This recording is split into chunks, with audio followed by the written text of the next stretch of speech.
Foreign Minister Bilawal Bhutto Zardari had expressed a willingness to engage with relevant parties to promote dialogue and consultation for the revival of the initiative. Foreign Minister discussed BSGI in the telephone conversations with the Foreign Minister of Turkey and Russia, the US Secretary of State, and the EU High Representative and the UN Secretary General. He shared with them Pakistan's concerns pertaining to food security and inflation resulting from BSGI's expiry. He underscored the need for concerted efforts to revive the deal, taking into account the concerns of the relevant parties on the basis of mutual accommodation. Foreign Minister also shared Pakistan's readiness to contribute to collective efforts in this regard. Pakistan strongly condemns the desecration of the Holy Quran and dishonoring of the Pakistani flag in front of the Embassy of Pakistan in Copenhagen, Denmark. A strong protest has been lodged with the government of Denmark. We expect the Danish authorities to take all measures necessary to stop such acts of hatred and incitement. The intent of such evil acts is to insult 2 billion Muslims around the world and create friction among communities, cultures, and countries. These acts, by any definition, do not constitute freedom of expression.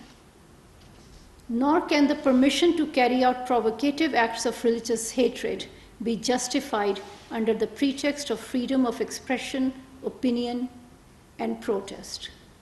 As the UN High Commissioner for Human Rights has said, speech and inflammatory acts against Muslims are offensive, irresponsible, and wrong. Pakistan has always maintained that freedom of expression comes with responsibilities.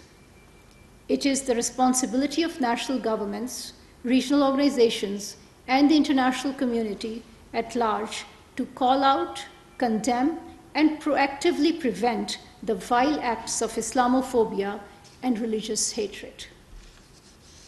As urged by the UN Human Rights Council, the relevant countries must address, prevent, and prosecute such acts of religious hatred.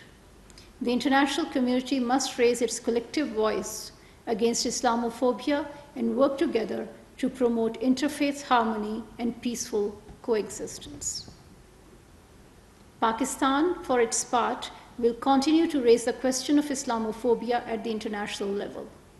This issue was a key point of telephone conversation of the Foreign Minister with his counterparts from Turkey and Iran and with the UN Secretary General and Secretary General of OIC.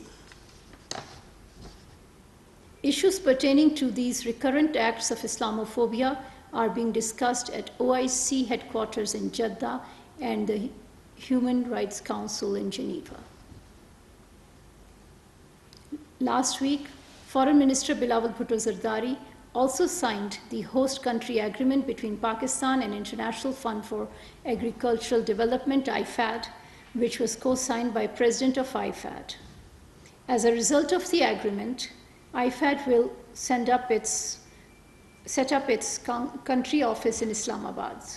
The agreement formalizes the already existing substantial cooperation with IFAD, whose current portfolio across Pakistan totals $673 million, which is the second highest IFAD undertaking in the world.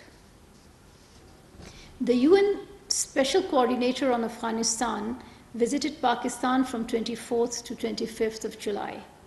In Islamabad, he held meetings with Minister of State for Foreign Affairs, Ms. Hina Rabbani Kar, Foreign Secretary Dr. Asad Majid Khan, and Special Representative on Afghanistan Ambassador Asif Durrani, and Secretary Saffron Pervez Ahmed Junaid. The discussions focused on importance of a coherent international strategy to engage with the Afghan interim government. Pakistan strongly condemns the provocative statement made by the Indian Defense Minister on 26th of July in Ladakh, boasting India's readiness to cross the line of control. These unwarranted and totally unacceptable remarks reflect India's hostility against its neighbors, Pakistan in particular. Pakistan is fully capable of defending itself against any aggression, as demonstrated in its forceful response to India's misadventure in February 2019. This is not the first time that India's political leaders and senior military officers have made such highly irresponsible and delusional remarks about Azad Jammu and Kashmir and Gilgit-Baltistan. They routinely engage in jingoistic rhetoric for political ends by stoking hyper-nationalism and anti-Pakistan sentiment. This practice of dragging Pakistan into Indian political discourse must end.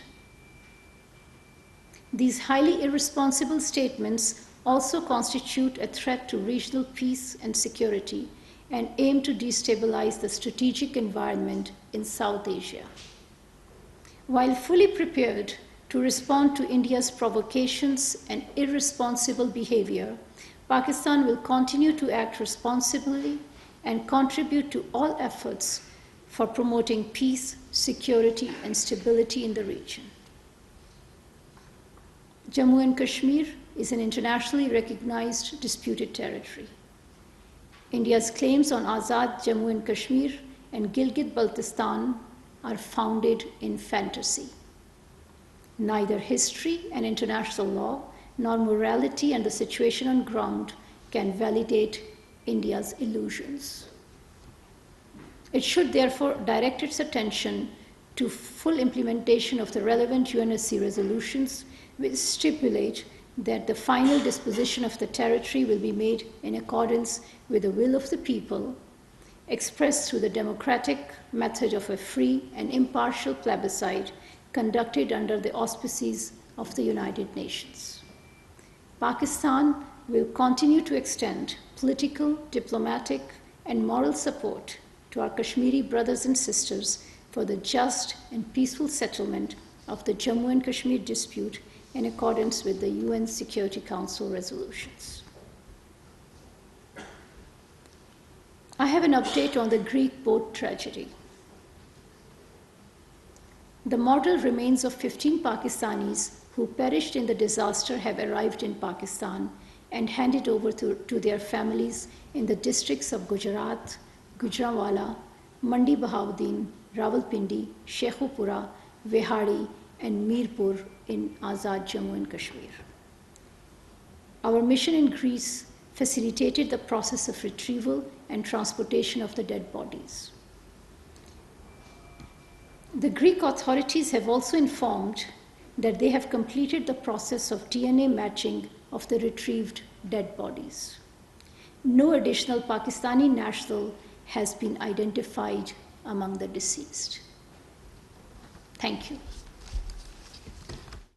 ترجمان دفتر خارجہ ممتاز بلوچ کی ہفتہ وار briefing. انہوں نے کہا کہ وزیر خارجہ بلاول بھٹو زرداری سے روس اور ترکیہ کے وزیر خارجہ سے ٹیلی فونک رابطہ ہوا. کوپن ہیگن ڈنمارک میں قرآن پاک کی بے حرمتی کے